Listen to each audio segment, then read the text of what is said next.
क्या होता अगर Tony Stark Avengers Endgame में कभी नहीं मरता? क्या होता अगर Tony Stark Avengers Endgame की एट्रोसिटीज के बाद आयरन मैन का आर्मर फिर कभी नहीं पहनता? क्या इस सब के बाद स्पाइडरमैन का पूरा फ्यूचर चेंज हो जाता? क्या इसके बाद मार्वल सिनेमैटिक यूनिवर्स में कभी डॉक्टर डूम आता ही नहीं? क्या इसके बाद कभी मल्टीवर्सल सागा शुरू होता ही नहीं? आज की वीडियो में हम बात करने वाले हैं इन सब थ्योरीज को लेकर क्या होता अगर टोनी स्टार्क एंड गेम में सरवाइव कर जाता।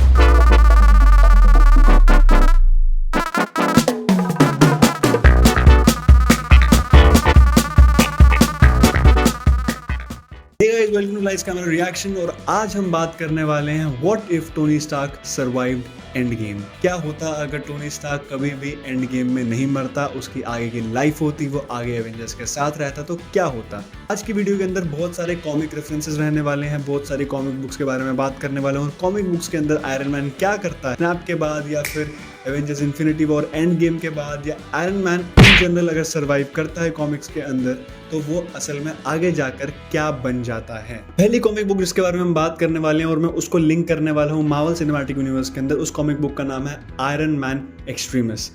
ये बुक जो है 2005 में आई थी। अब आयरन मैन एक्सट्रीमिस के अंदर होता क्या है? सो बेसिकली ये स्टोरी होती है एक टेररिस्ट के अराउंड जिसका नाम होता है मैलन, और वो अपनी बॉडी के अंदर एक एक्सट्रीमिस नाम का वायरस इंजेक्ट करता है, जिसकी वजह से उसकी बॉडी में काफ़ी सारे बायोलॉजिकल म्यूटेशंस होते हैं। एक्सपेरिमेंटल बायोलॉजिकल इन्हांसमेंट्स हमें देखने को मिलते हैं उसकी बॉडी में, जिससे उसके पास सुपर ह्यूमन स्ट्रेंथ आ जाती है, उसके पास इंस्टेंट हीलिंग एबिलिटीज आ जाती हैं।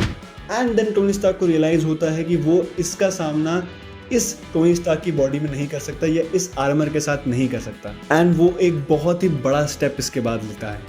टोनी स्टार्क अपनी बॉडी के अंदर एक्सट्रीमिस वायरस इंजेक्ट करता है, जिससे एक ऐसा फॉर्म हमें आयरन मैन का देखने को मिलता है जो अपने माइंड से अपना आर्मर को कंट्रोल कर सकता है, जो अपने नर्वस सिस्टम से अपने आर्मर को कंट्रोल कर सकता है, और एक नॉर्मल ह्यूमन के कंपैरिजन में बहुत जल्दी रिएक्ट कर सकता है। तो basically Tony Stark becomes a super human with an armour. अब इसका एमसीयू से क्या कनेक्शन है? अब जो ये कॉमिक बुक है आयरन मैन एक्सट्रीमिस, इसके बहुत सारे रेफरेंसेस, बहुत सारी स्टोरीज जो हैं वो यूज कर गई थी आयरन मैन 3 के अंदर। बट आयरन मैन के बायोलॉजिकल इन्हांसमेंट्स का पार्ट जो है वो आयरन मैन 3 में अडेप्ट नहीं करा गया था। अब वो क्यों नहीं करा गया था, यही तो वीडियो है। अगर वो नहीं करा गया तो क्या अगर आयरन मैन सर्वाइव करता और हमें मैलन जैसा एक टेररिस्ट देखने को मिलता है जो अपनी बॉडी में एक्सट्रीमिस वायरस इंजेक्ट करता, तो क्या टोनी स्टार्क उससे बैटल करने के लिए अपनी बॉडी के अंदर भी एक्सट्रीमिस वायरस इंजेक्ट करता? ये अपने में एक और वीडियो है, इसके बारे में फिर कभी बात करेंगे। दूसरी थ्योरी, आप में से सबने स्पाइडरमैन फार फ्रॉम होम देखी है, जिसके अंदर मिस्टीरियो जो है वो स्पाइडरमैन को मैनिपुलेट करता है और उससे स्टार्क इंडस्ट्रीज का एक बहुत इंपॉर्टेंट एलिमेंट, स्टार्क टेक्नोलॉजी को बहुत इंपॉर्टेंट एलिमेंट ईडन को हाईजैक करता है, उसे कंट्रोल करता है एंड उससे एलिमेंटल्स क्रिएट करता है। उससे काफ़ी सारी एट्रोसिटीज लंदन के ऊपर हमें देखने को मिलती हैं एंड पीटर पार्कर उसको कभी समझ नहीं पाता। And then eventually Peter Parker जो है वो मिस्टीरियो को रोकता है, उससे ईडन वापस लेता है, सब चीज़ें रोकता है, सब चीज़ें वापस से कंट्रोल में लाता है। बट कॉमिक के अंदर क्या होता है? सो आर्मर वॉर्स करके एक कॉमिक आती है 1987 के अंदर, जिसके अंदर सिमिलर कॉन्सेप्ट के ऊपर ही स्टोरीज चलती हैं, जिसमें टोनी स्टार्क को पता लगता है कि बहुत सारे विलन्स हैं जो स्टार्क टेक्नोलॉजी को इलीगली यूज़ कर रहे हैं और उसको बहुत गलत तरीके से यूज़ कर रहे हैं, जिसके अंदर काफ़ी सारे विलन्स का नाम आता है, जिसमें से होता है Titanium Man, Crimson Dynamo, Beetle और डॉक्टर डूम। और इस सब के लिए टोनी स्टार्क खुद को ब्लेम करता है कि उसने सबको परमिशन दी स्टार्क इंडस्ट्रीज की टेक्नोलॉजी यूज़ करने के लिए, स्टार्क टेक्नोलॉजी यूज़ करने के लिए, and now we are misusing all of it. So eventually Tony Stark जो है वो गवर्नमेंट फैसिलिटीज़ पे अटैक करता है, उनको बोलता है कि स्टार्क टेक्नोलॉजी से इंस्पायर्ड जितने भी वेपन्स है वो वापस करने के लिए। एवेंजर्स में बहुत सारे ऐसे वेपन्स हैं जो स्टार्क टेक्नोलॉजी की हेल्प से बने हुए होते हैं। आयरन मैन ने काफ़ी सारे इन्हांसमेंट्स करे होते हैं एवेंजर्स के अंदर, टेक्नोलॉजी ऑफ द अर्थ के अंदर फॉर बेटरमेंट एंड सेफ्टी। उन सब को वापस से रिट्रीव करने की डिमांड सामने रखता है, जिससे बहुत सारी गवर्नमेंट फैसिलिटीज़ लोगों की नज़र में और एवेंजर्स की नज़र में आयरन मैन एक बहुत ही घटिया इंसान बन जाता है। इवेंचुअली ये बैटल टोनी जीत जाता है, टोनी सारी चीज़ें रिट्रीव कर लेता है, लेकिन in the eyes of the world he becomes a criminal. So इसी चीज़ के अराउंड ये स्टोरी रिवॉल्व करती है। जैसे कि हमने देखा कि फार फ्रॉम होम के अंदर में मिस्टीरियो भी ऐसा ही कुछ करता है, जिस स्टार्क टेक्नोलॉजी को गलत तरीके से यूज़ करता है। एंड देन अगर उस टाइम पर टोनी स्टार्क होता तो शायद वो इस सब के लिए खुद को ब्लेम करता। भले ही वो स्पाइडरमैन को हेल्प करता मिस्टीरियो से लड़ने के लिए, बट हो सकता है कॉमिक से इंस्पायर होने के बाद हमें ये चीज़ टोनी में देखने को मिलती कि टोनी ये सब ब्लेम अपने ऊपर लेता है एंड वो दुनिया की नज़र में एक बहुत बड़ा विलन बनता है, वो दुनिया का ट्रस्ट खो देता है। तीसरी थ्योरी ये कहती है कि अगर टोनी स्टार्क सर्वाइव करता तो क्या स्पाइडरमैन वैसा होता जैसा आज हमें देखने को मिलता है? आई थिंक सो नहीं। क्यों? क्योंकि स्पाइडरमैन फार फ्रॉम होम में जब मिस्टीरियो स्टार्क टेक्नोलॉजी का मिसयूज करता है और स्पाइडरमैन उसे रोकता है, हमें फार फ्रॉम होम के एंड में ये दिखाया जाता है कि मिस्टीरियो ये रिवील कर देता है कि पीटर पार्कर ही स्पाइडरमैन है। अगर पीटर पार्कर ही स्पाइडरमैन है ये रिवील नहीं हुआ होता तो शायद नो वे होम हमें देखने को नहीं मिलती। पीटर पार्कर को जब ये बात पता लगती है कि उसकी आइडेंटिटी रिवील हो गई है नो वे होम के अंदर, तो वो डॉक्टर स्ट्रेंज से हेल्प मांगने जाता है।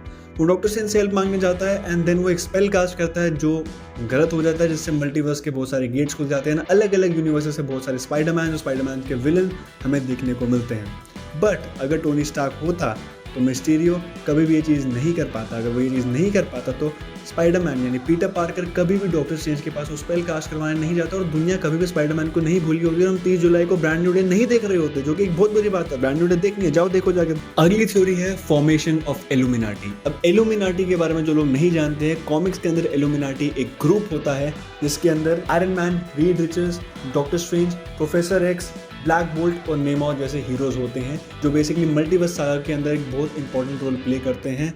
मल्टीवर्स सागा के अंदर स्पेसिफिकली सीक्रेट वॉर्स के अंदर इल्यूमिनाटी का बहुत इंपॉर्टेंट रोल होता है एंड इल्यूमिनाटी के ही सारे कैरेक्टर्स होते हैं जो आगे जाके सीक्रेट वॉर्स के अंदर बहुत इंपॉर्टेंट रोल प्ले करते हैं डूम को हराने में।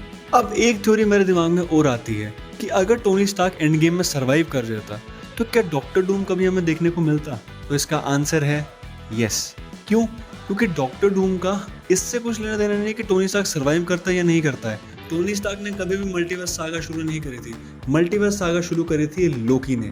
एवेंजर्स एंड गेम के अंदर जब लोकी टेज़रैक्ट लेके एक दूसरे यूनिवर्स के अंदर चले जाता है, एक दूसरे टाइमलाइन के अंदर चले जाता है, तो हमें TVA का सीन दिखाया जाता है, जिसके बाद हमें आगे जाके लोकी सीजन 1 और लोकी सीजन 2 देखने को मिलता है, जिसके अंदर हमें मल्टीवर्स सागा का एक्चुअल सेटअप देखने को मिलता है। ये चीज़ हो सकती थी कि कैंग हमें एज अ विलन दिखाया जा सकता था, लेकिन अगर ये सेम चीज़ वापस से होती कि कैंग को वो हटा देते, कैंग के कैरेक्टर को डिस्टर्ब कर देते because of the allegations that happened on the actor who was going to play Kang the Conqueror, तो डॉक्टर डूम हमें दिखाया जा सकता था। एंड उसके बाद अगर हमें ये पता लगता कि डॉक्टर डूम जो है वो RDJ ही प्ले कर रहे हैं तो शायद हाइप और लेवल की चली जाती। बट आई थिंक सो अगर आयरन मैन सर्वाइव करता तो डॉक्टर डूम कभी भी RDJ प्ले नहीं करता। अगर आप ये जानना चाहते हैं कि कैंग द कॉन्करर के जाने के बाद डूम्सडे के अंदर doctor Doom Robert Downey junior को ही क्यों बनाया गया, तो इसके बारे में मैंने बात करी है इस वीडियो में, जो आप यहाँ पे आई बटन पे क्लिक करके देख सकते हैं। इसमें मैंने बताया है कि why Doomsday can never be better than Avengers Endgame and what was the reason behind casting Robert Downey Junior as Victor von Doom. आज की वीडियो के लिए गाइस बस इतना ही, और बहुत सारी थ्योरीज मैं आपके आगे लेके आने वाला हूँ।